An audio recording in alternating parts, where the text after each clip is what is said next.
அனைவருக்கும் வணக்கம். நான் விஜயன். இந்த வீடியோவில் நம்முடைய daily challenge test 4 maths set 1 வந்து உங்களுக்கு கொடுத்துருந்தோம். 6th ஸ்டாண்டர்டை வந்து படிக்க சொல்லியிருந்தோம் இல்லையா? ஸோ இதில் எத்தனை பேர் நல்ல மார்க் ஸ்கோர் பண்ணியிருக்கீங்க, எப்படி பர்ஃபார்ம் பண்ணியிருக்கீங்க அப்படிங்கிறத பார்க்கலாம். இது உங்களுடைய டெஸ்ட் 4க்கான ரிப்போர்ட். ஸோ நம்ம எக்ஸ்பெக்ட் பண்ணுற மாதிரி ஒவ்வொரு தேர்வுலையும் இருந்து தேர்வு எழுதக்கூடிய நபர்கள் குறைந்து கொண்டே போயிட்டுருக்காங்க. அதாவது ஆரம்பத்தில் இருக்கக்கூடிய ஆர்வம் அப்படிங்கிறது போக போக குறையுது. மேக்ஸில் அதுவும் சொல்லவே வேண்டாம். இவ்வளோ பேர் வந்து குறைஞ்சிருக்கீங்க அப்படிங்கிறது ரொம்ப ரொம்ப வருத்தம் அளிக்கக்கூடிய ஒரு விஷயம். ஏன்னா ஸ்டார்டிங்கில் உங்களுக்கு தெரியும் 1900 அப்படிங்கிற மாதிரி எழுதிட்டு இருந்தீங்க 2 டெஸ்ட்டு, சரிங்களா? நல்லாவே எழுதிட்டு இருந்தீங்க. அப்புறம் 1600 பேர் வந்தீங்க. ஃபஸ்ட்டு டெஸ்ட்டை விட செகண்ட் டெஸ்ட்டில் கொஞ்சம் அதிகமான நபர்கள் எழுதிட்டு இருந்தீங்க. ஆனால் இப்போ வந்து பார்த்தீங்க அப்படின்னா தேர்ட் டெஸ்ட்டில் குறைஞ்சது எக்கனாமிக்ஸ். ஸோ உங்களுக்கு வந்து இன்ட்ரெஸ்ட் இல்லாத சப்ஜெக்ட் அப்படிங்கும்போது குறையுதா அப்படிங்கிற ஒரு கேள்வி வருது. இப்போ மேக்ஸ் அப்படின்னு எடுத்துக்கும்போது நிறைய பேர் வந்து படிக்கிறதில்ல, கொஞ்சம் என்ன சொல்கிறது, இது வந்து கொஞ்சம் அவங்களுடைய வீக் செக்ஷனாக வந்து பார்க்குறாங்க. நான் வந்து மேக்ஸில் அவ்வளோவா ஸ்ட்ராங்கில் எனக்கு வராது அப்படிங்கிற மாதிரி யோசிக்கிறீங்க. அப்போது டிசைட் பண்ணுங்கள், உங்களுக்கு எது வீக் அப்படின்னு நினைக்கிறீங்களோ அதை முதல்ல நல்லா ஒர்க் அவுட் பண்ண ஆரம்பிங்க. அதுதான் என்னோடய சஜஷனாக இருக்கும். எந்த சப்ஜெக்ட் உங்களுக்கு வரலன்னு நினைக்கிறீங்களோ, இதில் எனக்கு மார்க் வராது, இதை நான் படிக்க மாட்டேன், எனக்கு வந்து வேறு ஏதாவது சப்ஜெக்ட்ஸ் தான் நான் படிச்சுக்கிறேன், ஹிஸ்ட்ரி படிச்சுக்கிறேன், பாலிட்டி படிச்சுக்கிறேன் அப்படிங்கிறவங்க மேக்ஸ் வரல அப்படின்னா முதல்ல இதை ஸ்கோர் பண்ணுறதுக்கு என்ன வழி அப்படிங்கிறத பாருங்கள். உங்களுடைய வீக்கை ஸ்ட்ராங்காக மாற்றுங்க. அப்படி இருந்தால் மட்டும்தான் உங்களால் ஜெயிக்க முடியும். ஓகே, ரொம்ப ரொம்ப முக்கியமான டாபிக் மேக்ஸ். 25 கேள்விகள் வருது அப்படிங்கிறத நான் ஏற்கனவே சொல்லியிருந்தேன், உங்களுக்கும் தெரியும். இந்த மார்க் வந்து நீங்கள் ஸ்கோர் பண்ணல அப்படின்னா நீங்கள் வந்து எக்ஸாம்ஸ் கிளியர் பண்ணுறது ரொம்ப ரொம்ப கஷ்டம். நான் வந்து 5 மார்க் வாங்கியிருக்கேன், 10 மார்க் வாங்கிக்கிறேன் போதும் அப்படின்லாம் இருக்காதீங்க. முடிஞ்ச வரைக்கும் நீங்கள் என்ன சொல்கிறது, எவ்வளோ பேர் காம்பீட் பண்ணுறீங்க உங்களுக்கே தெரியும் இல்லையா? எவ்வளோ வேக்கன்சிஸ் வரப்போகுது அப்படின்னு சொல்லிட்டு. இப்போ டாப் ரேங்க்குள்ளே வர்றது தான் முக்கியம். நம்ம ஒவ்வொரு முறையும் சொல்லிகிட்டு இருக்கோம், டாப் ரேங்க்கு, உங்களுடைய கம்யூனல் ரேங்க்கு, இதெல்லாம் இதுக்குள்ளே இருக்கணும் அப்படிங்கிறத வச்சுக்கோங்க. எனக்கு தெரியும், நான் படிச்சிருவேன், போதும், எனக்கு இத்தனை மார்க் போதும், 15 மார்க் போதும், 20 மார்க் போதும் அப்படின்னு நினைக்காதீங்க. எல்லாருமே வீட்டிலேருந்து படிக்க ஆரம்பிச்சிட்ருக்காங்க.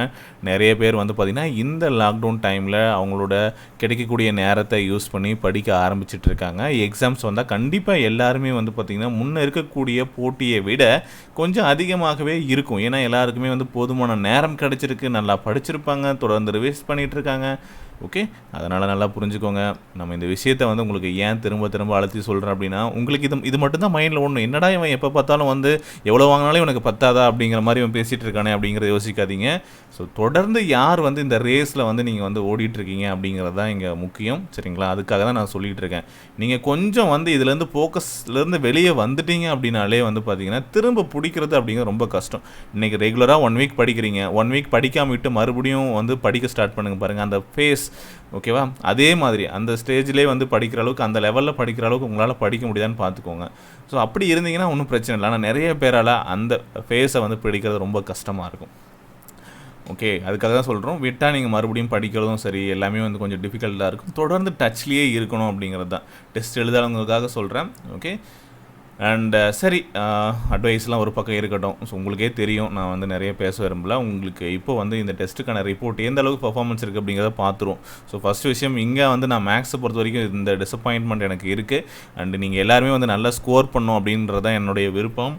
அண்ட் மேக்ஸுக்கு வந்து பார்த்திங்க அப்படின்னா நிறைய வீடியோஸ் வந்து டெலிகிராம்லேயும் கொடுக்குறோம். முடிஞ்சால் அதை யூஸ் பண்ணிக்கோங்க, வேணும்னா கிளாஸஸ் கூட என்ரோல் பண்ணிக்கோங்க.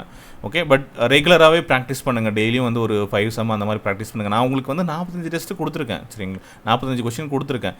இதை ப்ராக்டிஸ் பண்ணுங்கள், புக் எடுத்து பாருங்கள். அதுக்கப்புறம் என்ன தப்பு பண்ணீங்க அப்படின்னு சொல்லிட்டு, நான் அந்த புக்கிலேருந்து தான் கேட்டிருக்கேன் கொஸ்டின், வேறு எங்கேயுமே கேட்கல. உங்களுக்கு என்ன போர்ஷன் கொடுத்து நான் உங்களுக்கு ஷேர் பண்ணணும் அதுக்குள்ளேருந்து தான் கொஸ்டின் கேட்டிருக்கேன். No out of syllabus questions. Okay, so மேக்ஸை பொறுத்த வரைக்கும் போதும், என்ன சொல்லியிருக்காங்களோ அதுலேருந்து வரும். நீங்கள் ப்ராக்டிஸ் பண்ணுங்கள், எல்லா சம்ஸும் ஒர்க் அவுட் பண்ணுங்கள். வரலையா, இல்லை டைம் எடுத்துக்குதா, ஏன் டைம் எடுத்துக்குது, அதை டைம் ஒர்க் எடுத்துக்கிற கொஷினை வந்து திரும்ப திரும்ப ஒர்க் அவுட் பண்ணி அந்த டைமை எப்படி கம்மிப்படுத்தலாம் அப்படிங்கிறத பாருங்கள். 5 நிமிஷம் எடுத்துக்கூடிய கொஷினை 2 நிமிஷத்தில் எப்படி பண்ணுறது, 1 நிமிஷத்தில் எப்படி பண்ணுறது அப்படின்னு சொல்லிட்டு திரும்ப திரும்ப போட்டு பாருங்கள். அதுதான் வழி, சரிங்களா? ஸோ உங்களுடைய வீக்கை ஸ்ட்ராங்காக மாற்றுங்க அப்படிங்கிறதான் என்னுடைய சஜஷன். சரி, இந்த டெஸ்ட்டு வந்து பார்த்திங்க அப்படின்னா உங்களுக்கு 1 hour டைம் கொடுத்துருந்தேன் இல்லையா? 1 hour டைம் கொடுத்துருந்தேன் நான். ஏன்னா பட் 40 நிமிஷமே போதுமான நேரத்தில் வந்து நிறைய பேர் முடிச்சிருக்காங்க. ஆவரேஜ் டைம் அதை தான் சொல்லுது. சரி, இப்போ வந்து நான் உங்களுக்கு இந்த கிரேட் மார்க் வந்து எந்தெந்த ரேஞ்சில் எவ்வளோ பேர் இருக்காங்க அப்படிங்கிறதையும் காட்டிடுறேன். ஸோ ஏ கிரேட், ஸோ வழக்கம் போல் வந்து பார்த்திங்கன்னா 200+ ஸ்டூடெண்ட்ஸ் இருக்காங்க. ரொம்ப நல்ல விஷயம். 206 பேர் இருக்காங்க.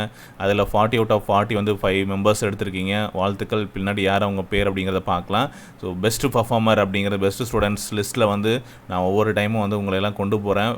ஸோ நிறைய பேர் யார் இதில் வரீங்க அப்படிங்கிறத நான் பார்க்க போகிறேன். ஓகே, ஸோ இதில் இருக்கிறவங்க எல்லாமே பெஸ்ட்டு தான்.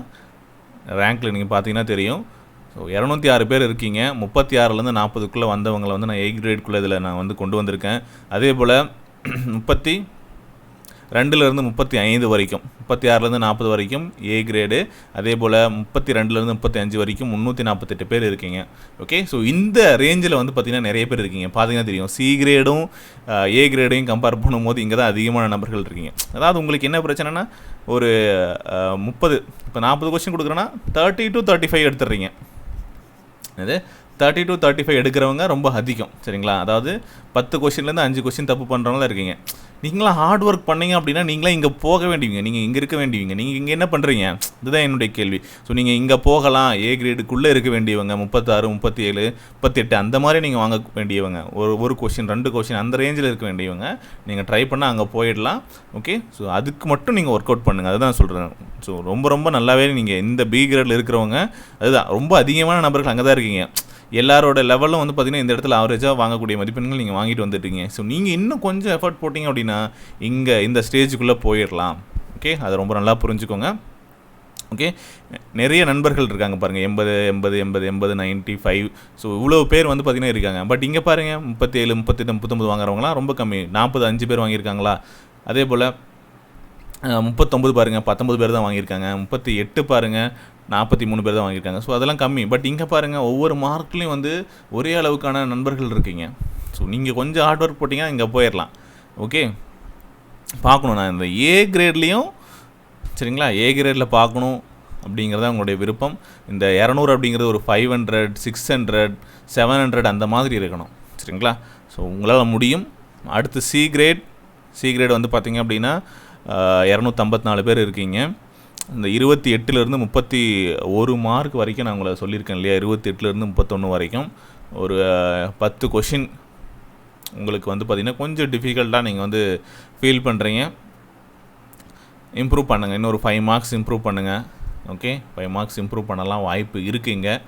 அண்ட் இதுக்கப்புறம் இருக்கிறவங்க வந்து பார்த்திங்க அப்படின்னா இந்த இ கிரேட்லாம் நான் பேச விரும்பல. எஃப் கிரேடு வந்து பார்த்திங்க அப்படின்னா விருப்பம் இல்லை பேசுகிறதுக்கு. சரிங்களா?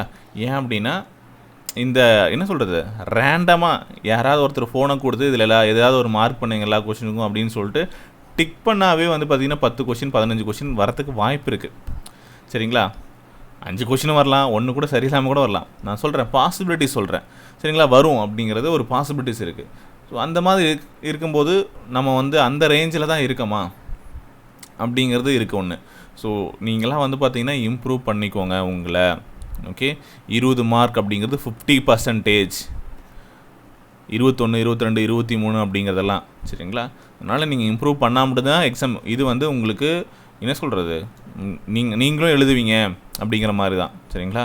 பட் நீங்கள் இம்ப்ரூவ் பண்ணி மார்க் வாங்குங்க. இந்த டி கிரேடில் இருக்கிறவங்களும் வந்து பார்த்திங்க அப்படின்னா மார்க் வாங்குங்க. ஏன்னா ஆவரேஜ் ஸ்டூடெண்ட், இது எல்லாமே ஆவரேஜ் தான். இதுக்கு கீழே இருக்கிறவங்க ஆவரேஜ் தான். சரிங்களா? டி கிரேட் வரைக்குமே ஆவரேஜ் ஸ்டூடெண்ட். நீங்கள் ஆவரேஜிலேருந்து கொஞ்சம் குட் ஸ்டூடெண்ட் லெவலுக்கு நீங்கள் போக முடியும், சி கிரேடுக்கு போக முடியும் அப்படிங்கிறதையும் புரிஞ்சுக்கோங்க. 30, 31 அப்படிங்கிற மாதிரி இம்ப்ரூவ் பண்ணுங்கள். ஏன்னா ஒவ்வொரு மார்க்கும் நமக்கு ரொம்ப முக்கியம். அதுக்கு கீழே இருக்கிறவங்களாம் கொஞ்சம் ஒர்க் அவுட் பண்ணி பாருங்கள். அதுதான் ரொம்ப முக்கியம். 10 மார்க், 15 மார்க், 20 மார்க் இதெல்லாம் வந்து 50% தான் ஸ்கோர் பண்ணுறீங்க. இங்கே வந்து நம்ம பாஸ் மார்க்குக்கு இங்கே நம்ம வந்து படிக்க ஆரம்பிக்கல.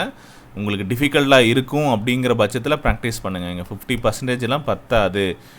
ஓகே, மேக்ஸில் வந்து முடிஞ்ச வரைக்கும் நீங்கள் ஸ்கோர் பண்ணுங்கள். 80%க்கு மேலே மார்க் வாங்குகிற லெவலுக்கு நீங்கள் போய்க்கோங்க. அதுதான் என்னுடைய பெஸ்ட்டு சஜஷன். ஓகே, இவ்வளோ பேர் இருக்கீங்க, அதனால் ஓவரால் சொல்கிறேன். நீங்கள் எந்த ஸ்டேஜில் இருந்தாலும் உங்களுடைய டார்கெட் என்னன்னு பாருங்கள். நீங்கள் ஸ்ட்ரெயிட்டாக வந்து நான் உங்களை வந்து ஏ கிரேடுக்கு வாங்க அப்படின்னு சொல்லலை. என்ன பண்ணணும், ஏன் எனக்கு வரல அப்படிங்கிறத தெரிஞ்சுக்கோங்க அப்படிங்கிறத சொல்கிறேன். அதை ஃபைண்ட் அவுட் பண்ணுங்கள். எந்தெந்த கொஷின் தப்பு பண்ணுறோம், அது ஏன் வரல அப்படிங்கிறது நீங்களே உங்களுக்குள்ளே கேள்வி கேட்டு அது ஏன் வராது, எனக்கு ஏன் வராது, எனக்கு வரும், அவங்களால முடியுதுன்னா உங்களால் முடியும். என்ன தேவை, ப்ராக்டிஸ் தேவை, அவ்வளோதான் விஷயம். ஒன்றே ஒன்று, அந்த ப்ராக்டிஸை நீங்கள் வந்து ரெகுலராக பண்ணீங்க அப்படின்னா உங்களால் முடியும். டெய்லியும் வரல அப்படின்னா டெய்லியுமே அப்போது அதுக்கு டைம் ஒதுக்குங்க, அதுக்கு ஒதுக்கி படிக்கிறத டைமை வச்சுக்கோங்க. சரிங்களா? ஓகே, சரி. இப்போ ரேங்க் டீட்டெயில்ஸ்க்கு வருவோம். ரேங்க் டீட்டெயில்ஸ் மேக்ஸ் டெஸ்ட் 1ல் வந்து பார்த்திங்க அப்படின்னா 4 பேர் வாங்கியிருக்காங்கன்னு சொன்னோம் இல்லையா? Sorry, 5 members. எஸ், பார்த்துக்கோங்க. யுவராஜ், JKK, ஹரி கிருஷ்ணா, முத்து, பிரபாகரன். ஸோ இவங்க 5 நண்பர்கள் வந்து பார்த்திங்க அப்படின்னா 40 மார்க் வாங்கியிருக்காங்க. ஸோ இப்போ ரேங்க் வந்து பார்த்திங்கன்னா இதுக்கு முன்னாடி 1 2 3 அப்படின்னு கொடுத்துருந்தேன். ஸோ அந்த மாதிரி கொடுக்கல. ஸோ எல்லாருமே ஃபஸ்ட் ரேங்க் அப்படிங்கிறதான் கொடுத்துருக்கேன். அடுத்து வந்து பார்த்திங்கன்னா இதுலேயே 5 பேர் வந்துட்டாங்க. அடுத்து ஜனரஞ்சனி, கவிதா, பாலமுருகன், விக்னேஷ், ரம்யா, அனு, அமல், ரத்னா. ஸோ நீங்கள் எல்லாருமே சரிங்களா, எத்தனை பேர் வந்து பார்த்திங்க அப்படின்னா இந்த ரேங்க்கில் 24 பேர் வரைக்கும் இருக்கீங்க. ஸோ சூப்பராக வந்து பர்ஃபார்ம் பண்ணியிருக்கீங்க. ஓகே, ஸோ உங்களை எல்லாமே வந்து பார்த்திங்கன்னா 6th ரேங்க்கில் தான் வச்சுருக்கேன், 24 பேரும். அடுத்து வந்து பார்த்திங்கன்னா நீங்கள் பாருங்கள் ஒவ்வொரு ரேங்க்கில் எவ்வளோ பேர் இருக்காங்க. மேலே கொடுத்துருக்க ஒரு டேபிள் இருக்கும், PDF கீழே டிஸ்கிரிப்ஷனில் கொடுத்துருக்கேன், டெலிகிராம்லேயும் ஷேர் பண்ணுறேன். நீங்கள் போயிட்டு பாருங்கள், ஒவ்வொரு மார்க்லையும் எத்தனை பேர் இருக்காங்கன்னு பார்த்துக்கோங்க. சரிங்களா? அதுதான் ரொம்ப முக்கியம். நான் 30 மார்க் எடுத்திருக்கேன் அப்படின்னா உங்கள் மார்க்கில் 80 பேர் இருக்காங்க, ஒரு மார்க்கில் 80 பேர் இருக்காங்க. அவ்வளோ பேருக்கு பின்னாடி நீங்கள் போயிட்டுருக்கீங்க. ஓகே, ஸோ வேலை வேணும் அப்படிங்கிறது மட்டும் உங்களுடைய எய்மாக இருந்துச்சு அப்படின்னா ஒவ்வொரு மார்க்குமே முக்கியம். சரிங்களா? இல்லை அப்படின்னா நீங்கள் அடுத்தடுத்த வருடங்களுக்கு நீங்கள் அடுத்த வருஷம் நீங்கள் ட்ரை பண்ணிக்கோங்க அப்படிங்கிறத உங்களுடைய லெவல். ஸோ இப்போ தான் ட்ரை பண்ணுங்கள், படிங்க. அடுத்த வருஷம் போட்டிக்குவாங்க. இந்த டாப்பில் இருக்கிறவங்க இவங்க காம்பீட் பண்ணிக்கிட்டோம், இவங்களுக்குள்ளே யார் வராங்கன்னு பார்த்துக்கிட்டோம். இந்த ABC 3 கிரேட் இருக்காங்க இல்லையா, இவங்க போட்டி போட்டுக்கிட்டோம். நீங்கள்லாம் மெதுவாக வாங்க அப்படி தான் சொல்லணும். சரிங்களா? அதுக்கு இப்போதே தயார்படுத்திக்கோங்க அப்படிங்கிறத நான் சொல்கிறேன். சரிங்களா? உங்களுக்கும் ஒரு வாய்ப்பு, உங்களையும் ப்ராக்டிஸ் பண்ண வைக்கிறதுக்கு, உங்களையும் படிக்க வைக்கிறதுக்கு உங்களுக்கு வந்து ஒரு ஆப்பர்ச்சுனிட்டிஸ் கொடுத்துருக்கோம். எடுத்துக்கோங்க, யூஸ் பண்ணிக்கோங்க. டைம் இருக்கும்போது படிச்சுக்கோங்க. ஓகே, நீங்கள்லாம் வந்து பார்த்திங்கன்னா உங்களுக்கு இந்த டைம்லாம் இனிமேல் கிடைக்க வாய்ப்பே இல்லை. இவங்கெல்லாம் வந்து எக்ஸாம்ஸ் வச்சா கூட ஏதோ ஒன்று ரெடி ஆகிறதுக்கு பார்க்குறாங்க. இன்னும் 3 மாதத்தில் எக்ஸாம்ஸ் வந்தால் என்ன பண்ணுவீங்க அப்படிங்கிற கேள்வியெல்லாம் நீங்களே உங்களையே கேட்டுக்கோங்க. அதுதான் ரொம்ப ரொம்ப முக்கியம். இங்கே இந்த சப்ஜெக்ட் இல்லை, எந்த சப்ஜெக்டாக இருந்தாலும் இதே நிலைமை தான். நீங்கள் எல்லாத்துக்கும் சொல்கிற ஒரே விஷயம் இது தான், பார்த்து படிச்சுக்கோங்க. சரிங்களா? அது ரொம்ப ரொம்ப முக்கியம். ஏதோ சொல்கிறாங்க அப்படின்ட்டு போயிடாதீங்க. நிறைய பேர் வந்து பார்த்திங்கன்னா சும்மா சப்மிட் பண்ணிவிட்டு வெறும் சொல்யூஷன்ஸ் பார்க்குறதுக்காக வந்து நீங்கள் டெஸ்ட் அட்டன் பண்ணிட்டுருக்கீங்க. அதெல்லாம் கொஞ்சம் அவாய்ட் பண்ணுங்கள். படிச்சுட்டு எழுதுங்க. உங்களுக்கு உண்மையாக இருங்க. இதில் எத்தனை பேர் உண்மையாக எழுதுனீங்க அப்படிங்கிறது நீங்கள் கமெண்ட் பண்ணுங்கள். எனக்கு தெரியாது, நீங்கள் டெஸ்ட் எழுதுனீங்க அங்கே எப்படி எழுதுனீங்கன்னு எனக்கு தெரியாது. மார்க் தெரியும், நீங்கள் என்ன பண்ணியிருக்கீங்கன்னு தெரியும், எவ்வளோ நேரம் எழுதிருக்கீங்கன்னு தெரியும்.